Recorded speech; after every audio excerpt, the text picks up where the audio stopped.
How do you keep Congress or the president or the Supreme Court from becoming tyrannical? Well, this is the key question that Madison is going to address in Federalist Papers 47 through 51, where he's going to give this famous defense of not just the separation of power system, but also the checks and balances that the U.S. Constitution employs to make that separation of power system work. So where's this coming from? Well, it's coming from this really famous political maxim that the combination of all political power into a single body, whether an individual, a group, or all the people, is the very definition of tyranny, which is why you separate political power out into different branches. That's separation of powers, and it's not unique to the U.S. Constitution. You're going to see it in the British government and in all the state constitutions leading up to the U.S. Constitution.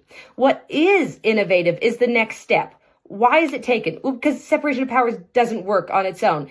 For example, in a democracy, power will suck like a vortex into the legislative branch, and thus it will become tyrannical, even though there are official separation of powers. So you need something else. You need some kind of internal mechanism to prevent the breakdown of separation of powers. And that's checks and balances. And that's the key innovation of the U.S. Constitution, which seriously employs those separation of powers. So separation of powers is overlapping the branches like a Venn diagram, giving them shared powers and defensive weapons to use against each other to prevent encroachments by any branch against the other. Make them watch over each other while the American people are watching over them all.